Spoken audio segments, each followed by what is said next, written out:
Hello, everybody. Welcome back to Ocean Stories, where we talk about pretty much anything related to the ocean and the environment. My name is Lydia, and today we are talking about fast fashion and the ocean. It might sound a little bit stupid to you when I say this, but fast fashion has actually been something that has been weighing heavy on my heart. Not necessarily just fast fashion, but recently in my life, I keep meeting people that are stuck in this cycle of consumption. And I just want to talk about it for a second before we get into the meat and potatoes, the vegan meat and potatoes of today's episode. Thanks to our dependence, reliance, and addiction to our cell phones, we are always on social media. And social media has been for years ingraining in us a need to buy in order to be cool, to be pretty, to be up to date, to have the best clothes, to take the best photos, whatever. This is for a lot of us, years of conditioning that has convinced us that we need to all have Amazon Prime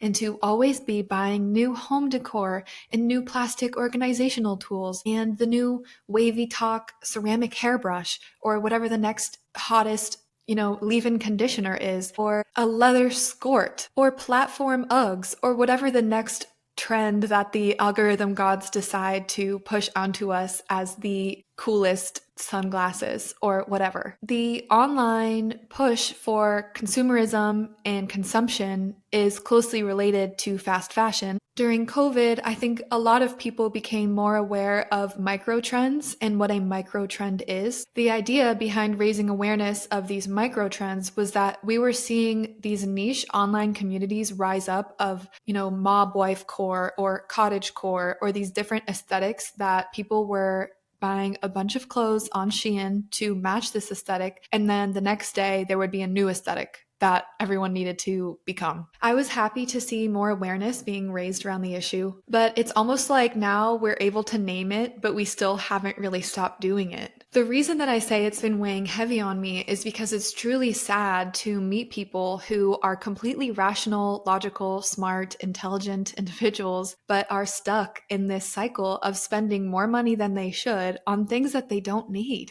And I am not judging at all. I am sympathizing because I was in that cycle, especially in college. It's crazy to think that in college I was parading around asking people to use less single-use plastics, but I was also kind of addicted to Amazon packages. It's so horrible to remember this, but I remember my freshman year in college, I would go on the clearance section of Forever 21, so like bottom of the barrel of fashion.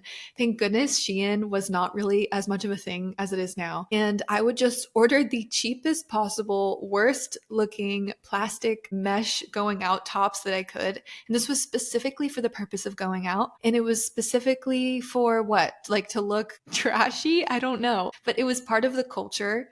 And obviously I felt a need to be doing it or else I wouldn't have done it. A lot of people feel this huge comfort and dopamine from online shopping, which is something I can totally understand and relate to. I think, again, back in college, it was honestly for a lot of us our hobby to go online shopping and to hunt for deals and to buy new clothes. And I'm even saying this as someone who I was very on the environmental train in college. And yet I had this total dissonance between the stuff I was buying online and my ideas and principles and values as a person. So you're getting it from all ends. You're getting every time you go on your phone, you feel this need to look like the girls in the photos and to look like an influencer or whatever. I don't care how cool, unique, and special you are. I probably bet that you have been influenced at some point to buy something that you didn't need from an influencer. No one is like cool enough to be above that, at least in my opinion. So you get it from there. Then, if all of your friends are doing that, then in a social setting, you also feel that pressure. But then you also get it from this dopamine, mental brain standpoint of it feels really good to have a package when you get home. And it's so fun to open a package. It feels like a present. It's such a special treat and it's so easy to order things. But more and more I'm hearing stories of people that are in credit card debt that are doing shopping hauls from Abercrombie, shopping hauls from Hollister, shopping hauls from all these different places, getting a million Amazon packages I think part of it is people convincing themselves that they actually do need those things, because that's what I used to do. I would convince myself, like, okay, well, if I wear this shirt, 30 times before I throw it away, well, then it's actually okay that I'm buying a plastic shitty shirt, because at least I'll wear it 30 times. There are tons of rationalizations for buying more than we need, and we all do it. I still do it. I'm not acting like I'm above this. I do it in a different way now, though. I do it thrifting, which again is not really good. Okay, I'm not saying it's good. We all struggle with this society and the pressures to consume in our own way. But I digress. This episode is supposed to be about fast fashion specifically and its relation to the ocean. We'll start by just a quick understanding of what the fast fashion industry is, what's going on there, the link between fast fashion and microplastics, and then, of course, what are the consequences of our crazy consumption of clothing? How is it impacting marine ecosystems, and how is it broadly impacting our Earth? So first, what is fast fashion? Because this question in and of itself could be an entire podcast episode. It's the rapid production of inexpensive clothing to meet the latest trends. It's a model that thrives on quick turnover, encouraging consumers to buy more and more frequently. It makes fashion more accessible to more people, but it comes with significant environmental costs, and it often comes with ethical and human labor issues and challenges. A key marker of a fast fashion brand is looking at how many lines of new clothing they come out with a year or even in a season. That's because a huge part of this model is having very high production rates where each season they're releasing new collections multiple times. In conversations with my friends, people always ask me, oh, well, this brand must be better than this brand, right? Like, for example, people might say, well, Abercrombie must be better than Zara, or people say Zara must be better than Shein. I will say this, some brands are tricking you. They are better at marketing. Abercrombie invests a lot of time, energy, and money into marketing themselves as a high quality brand. That doesn't mean that they are not a fast fashion brand. Trust me, I hate it as much as you. I love Abercrombie as much as you, but it's just the reality. I would love to think that because a brand like Princess Polly or a brand like H&M has more environmental information on their website, that they are better than a company like Shein or like Zaful. I would love to believe that. But I think we all know deep down that that's just sort of something we tell ourselves to justify purchasing from those brands, when in reality, they are still fast fashion brands that are causing great detriment to the environment and to our fellow human beings. If you are ever looking at a brand and you want to know if it's fast fashion or not, you don't have to live in the dark. Please take that away from this part of the episode. There are people whose full-time job it is to evaluate brands based on really rigorous criteria to help inform shoppers to make better choices. My favorite one of those companies is called Good On You. Good on you. Like, good on you. They have rated thousands and thousands of fashion brands against their rigorous criteria, and it's as easy as searching up H&M, good on you. And then you can immediately see a snapshot of what they found from doing the digging themselves into their sustainability criteria. You should look up your favorite brand right now, because you might be shocked at what their rating is. A lot of the brands that we think of as these nice, cute, smaller brands that are really sustainable, that's just smart marketing, because guess what's trending right now? Being sustainable. So watch out there, okay? But anyways, the fashion industry is hugely resource intensive, and because we are overproducing, we are over-consuming resources for the production of fashion. The fashion industry is the second largest consumer of water globally. It requires about 700 gallons to produce one cotton shirt and 2,000 gallons for a pair of jeans. Now, I've seen these numbers all across the board, for the past 5 years, like it takes X amount of gallons to make this much jeans and blah, blah, blah. I wouldn't get caught up in that. What I would remember personally is, my goodness, for every pair of jeans you own, think about how many gallons of water it took to make that one pair of jeans. It is no insignificant amount. Then go to a gigantic thrift store and go to the jeans section and think about how much water we've wasted on jeans that we didn't even need. One of the less visible but still highly detrimental impacts of fast fashion that I want to focus on today is microplastic pollution. I've seen more and more people talking about it, but in case you haven't heard, Microplastics are these tiny plastic particles that are less than 5 millimeters in size. And a significant source of these microplastics in our oceans is from synthetic textiles. You might have seen this huge push lately. Oh, only buy eco-friendly textiles, only buy cotton. If you've seen that, I'm happy. If you haven't, don't worry, because I'm going to tell you right now. Materials like polyester, nylon, and acrylic are very, very prevalent in fast fashion because they are very cheap.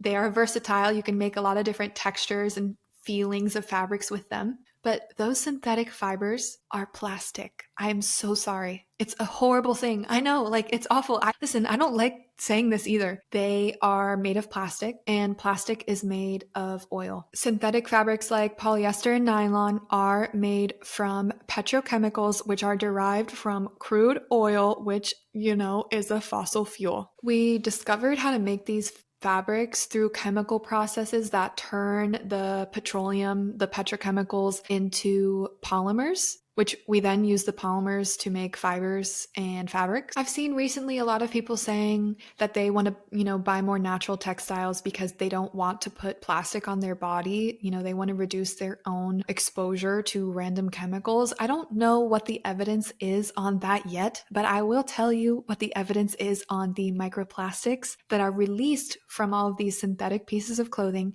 every time we put it in the washing machine. Each time a piece of synthetic clothing is washed, it can release up to 700,000 microfibers into wastewater systems through your washing machine, which often bypass traditional facilities and enter into marine environments. These microfibers contribute to approximately 35% of microplastics in the ocean. The World Economic Forum tells me that the fashion industry produces 10% of all of humanity's carbon emissions. Wow. 85% of all textiles go to the dump each year. What? The amount of microfibers and microplastics that enter the ocean each year as a result of washing clothes is the equivalent of 50 billion plastic bottles. And look, I'm not even blaming you right now because polyester is hard to avoid. Polyester is found in an estimated 60% of all clothing garments. For me, this means that the connection between fast fashion and our ocean is undeniable, but I don't see people making that direct link a lot of the time. Actually, I'll say that I see people rarely making that link at all. You will still see super commonly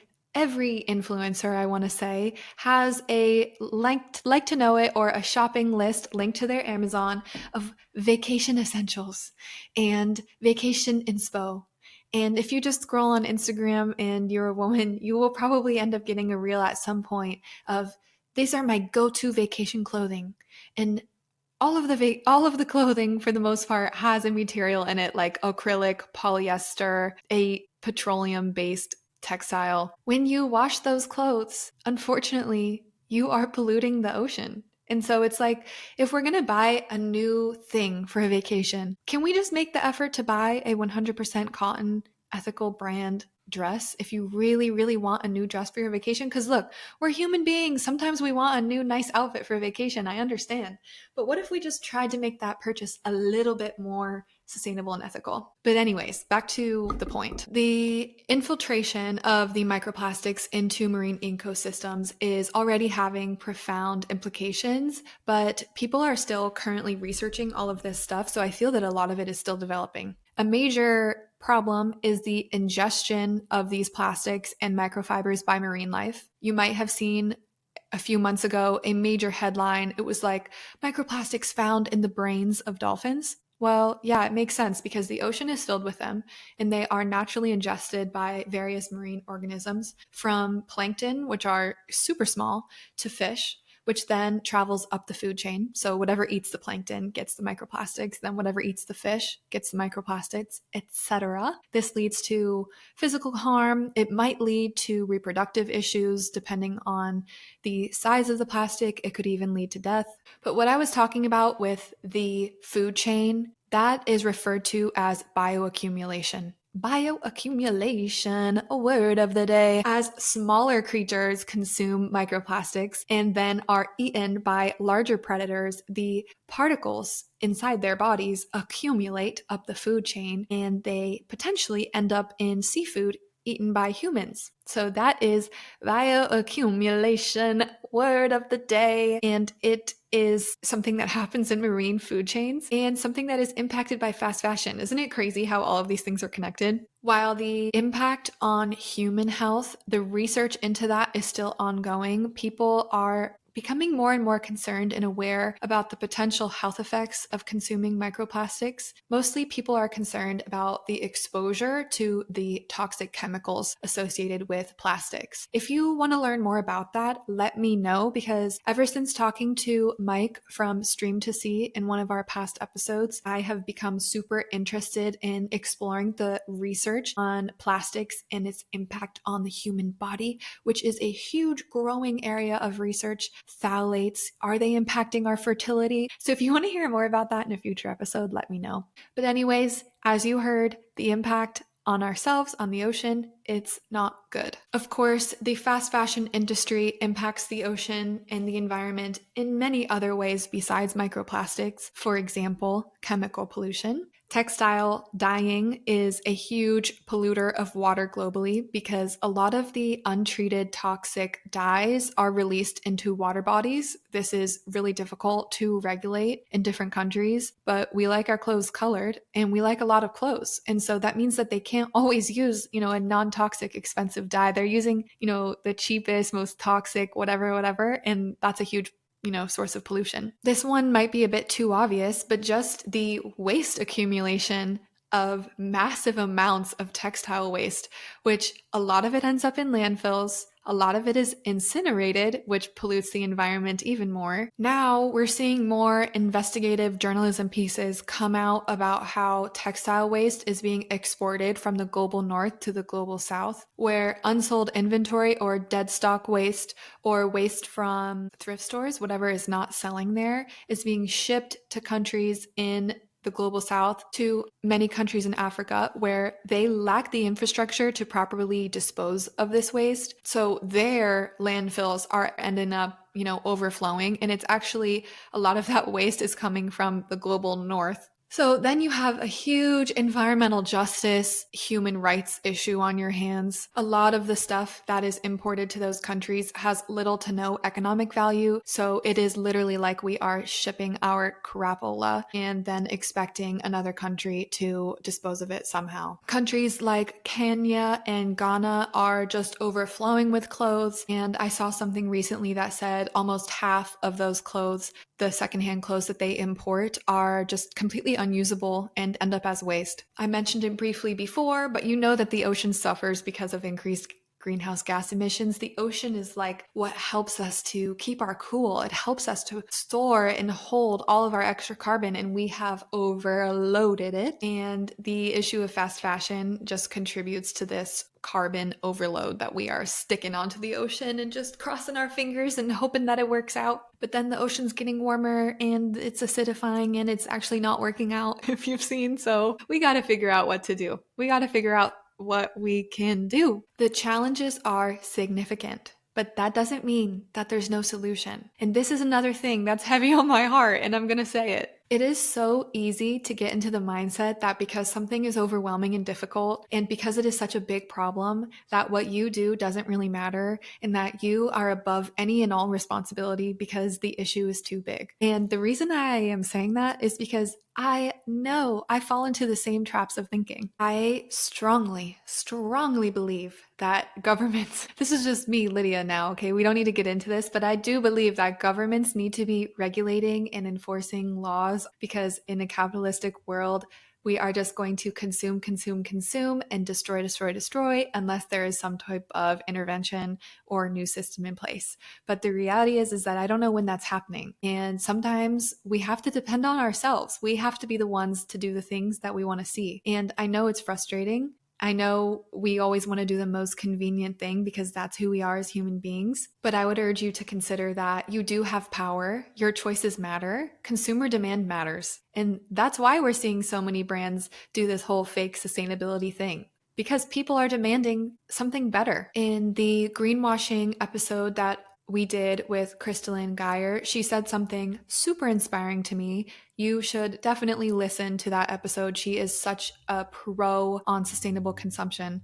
But one thing she said was like, don't you just want to feel, at the very least, feel a little bit better about the world you're living in by buying a little bit better? Like, at the very least, at the bare minimum, you get to feel a little bit more empowered and a little bit better about yourself for making a sustainable choice. At the very, very lowest, you get to feel better. At the highest, okay, great. You are signaling to the market that you want more sustainable, truly ethical products and brands that are challenging the status quo, that are working towards circularity, etc. Highly recommend listening to that episode. I will leave the link to it in the show notes if you haven't yet, because it definitely shifted what I think about consumption, buying, and how to shop better. But back to fast fashion and what we're going to do about it. Well, like I said, I think we need policy changes. I think we need to advocate for regulations that require wastewater treatment plants to figure out or implement microplastic filtering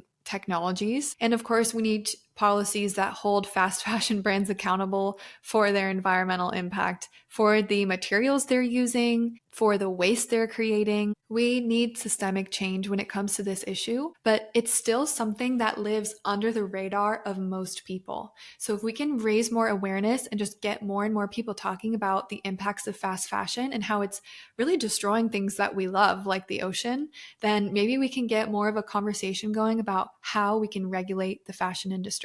I mentioned this before, but we can start opting for more natural fiber clothing. So organic cotton, hemp, bamboo. There are other innovative natural fibers out there. I would suggest for you to do your own research on them and to look at independent verifiers like Good On You to see if it actually is a sustainable fabric or not. But natural fibers reduce microfiber pollution. You get the added benefit of knowing that you didn't, put like an acrylic. Synthetic textiles can create up to 3 times the amount of carbon emissions in their production than the production of a natural fiber like material. So just by making that simple switch, you are shopping better already. If you want to build on that momentum, then you can embrace slow fashion, embrace secondhand fashion, consider mindful purchasing, focusing on quality over quantity, supporting brands that prioritize the initiatives and practices that you want to see in this world. I know a lot of these things maybe you already know and haven't done, so I want to talk about just a few of the things that I think are actual real game changers when it comes to becoming a better shopper and getting out of this horrible credit card debt, keeping up with the Joneses, consumption addiction that so many of us genuinely suffer from. The first thing I'm going to say, and you're not going to like to hear it, is delete your Amazon account. Okay, delete your Amazon account, or at the very least, get rid of Prime. Not having Prime has helped me to drastically reduce the amount of impulse purchases that I make. It encourages me to leave my house and go outside and to try to find a real store that sells whatever I'm looking for. It just takes away that easiness of going right on your phone and looking up whatever niche thing that you need and immediately hitting purchase. By not having the app, not having an Amazon account, you just make things a little bit harder for yourself and cause yourself to double check, do I really need this? That's not to say that I never buy anything from Amazon. I do. There are some things that I truly don't know where you would ever buy it if it wasn't from Amazon. And I know that depending on where you live, it can be really difficult to get access to certain products without Amazon. This is just a tip that I've found that has actually really helped me to make less purchases of things that I don't need. In the same vein, the second piece of advice I'm going to give, I'm nervous to say it, unfollow those people. This drastically changed, again, what I felt and thought about fast fashion and what I wanted to buy. By unfollowing influencers that were encouraging me to shop from brands like H&M, Princess Polly, Zara, Brandy Melville, Old Navy, Amazon.com, whatever, by unfollowing those people and instead following people that are environmental justice advocates. Listen, the girlies are amazing in this community and they are putting out content to help you stay on track. What you take in online is what you think, right? Like we absorb the information we see online. And so go on Instagram and take a look at who you're following. And are you following people that are constantly promoting their affiliate links to try to get you to buy more and more things? Are they doing hauls of, 50 essentials that you need on Amazon for the spring?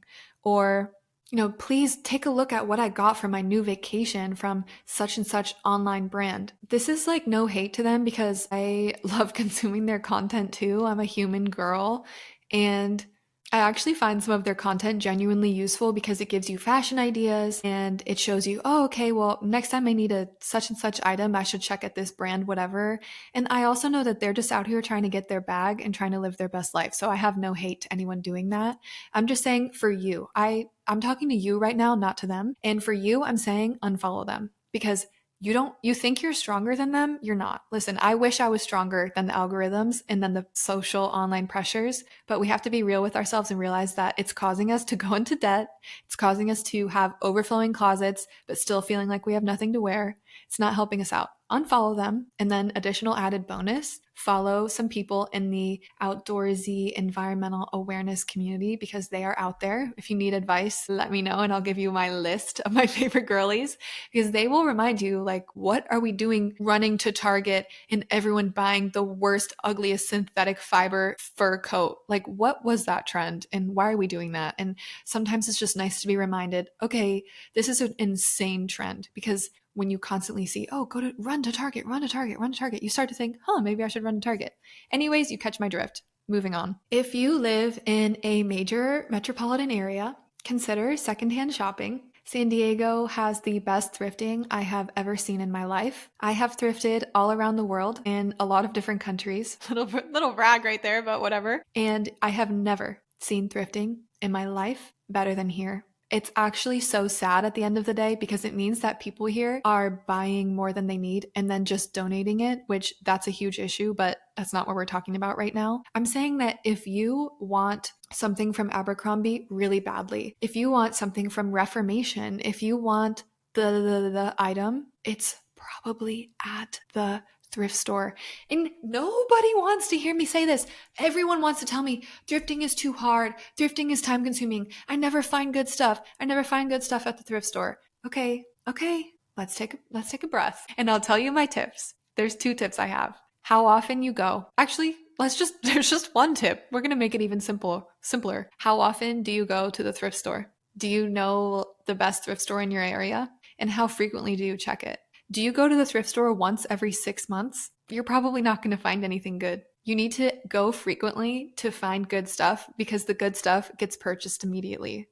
I'm not saying go shopping all the time and take home new clothes every time you go. And I'm also not saying that shopping should be your hobby. I'm just saying secondhand shopping is a little bit more time intensive. If you go once every 6 months to one thrift store in your city, then odds are you might have a bad experience, but that does not mean that there aren't lots of gold pieces at the thrift store. It clearly frustrates me to no end to see my friends and people I know buying trendy pieces of clothing online when I know that the thrift stores in Chula Vista are chock full with new with tag items that are basically the exact same as what they're ordering. I know this isn't the case in every market in the US, and thrifting is not as amazing as it is here everywhere, but it is, I think, a little bit better to buy something thrifted than to buy it new. I know now online you'll see all this stuff like, oh my, thrifting's bad, thrifting, da da da da. I'm not going to hate on anybody that goes to the thrift store that was buying online before. I do think it's better. I'm not saying go to the thrift store and buy 50 pieces of new clothing every season and then donate it and call it a day. Okay, we need to still aim to reduce the amount that we buy. But I do find that there is high quality stuff there. You can actually try it on, which you can't do with stuff online. Anyways, you get it. I'm a thrifty girl. Like I said in the very beginning of this episode, fast fashion makes clothing more affordable and it makes it more accessible to more people. But it is still important to talk about the hidden costs, especially the costs that are impacting our oceans as it's relevant to ocean stories. If we make our choices a little bit more informed and a little bit more intentional by supporting brands that are doing sustainable things, then maybe we can all contribute to a little bit of a healthier planet. I think a lot of the content out there about fast fashion is very blamey and very ugly. It's like, how could you ever buy something from Shein? How could you ever buy something from H&M? Da, da, da, da. I think that I tend to take the mindset that the people who are doing the marketing and the algorithms and just everything we are exposed to, it is really hard for the individual to resist their strength. And so I have been there before. And I am not blaming you or judging you if that's where you are right now. And that's not why I read all of these negative statistics about how microplastics are, flooding the oceans to make you feel bad or to make anyone feel bad. It's that I think we all need to look at each other and be like, okay, what are we gonna do? Let's do something. Let's learn more, learn about fabrics and textiles, and let's figure out what we're going to do, and let's do something because we care about the ocean, right? And we care about conservation. And, maybe you love fashion and you love clothing. Well, there's a role in this world for everyone. And I find the intersection of what we wear and the environment to be super interesting. So if this speaks to you, let me know. I'd love to talk to you about it more. If you have a favorite sustainable clothing brand, let me know because I love trying new ones. I would be totally remiss if I didn't mention that sustainable and ethical brands are often drastically more expensive than what fast fashion brands are offering. This is no secret. Ultimately, the goal is that the better brands are selling something that will last you many more years than what you're buying at Zara, for example. But I know that this creates a lot of conversations about accessibility and what people can afford. I personally do not own a lot of clothing from super sustainable brands because I am much more of a thrifter girl. That's the route that I've chosen to take. I find really good, high quality things at the thrift and then I wear them forever. Often even buy fast fashion items at the thrift store. Like a lot of my jeans are thrifted from Zara, 100% cotton, and then I'm going to wear them until they literally rip apart and fall apart. But I just wanted to say that if you can't afford sustainable brands, don't feel bad, but the solution is not Shein. Like, again, that was me using the fact that I couldn't afford a Reformation dress as an excuse as to why I should buy, a Princess Polly dress. And it really was still, I could have just gone on Facebook Marketplace and probably found the exact same dress somewhere on Depop. If you made it listening this far, then I really appreciate you. I appreciate how much you care and that you're trying to learn more about these issues and that you're trying to be a better consumer and a better steward of our oceans. I'd love to know your thoughts and reflections. Until next time, I will see you later. Thanks for listening to another episode of Ocean Stories. Don't forget to follow our social media channels for extra content behind the scenes and to connect with our guests. If you like this episode, please leave a review and let us know what you think.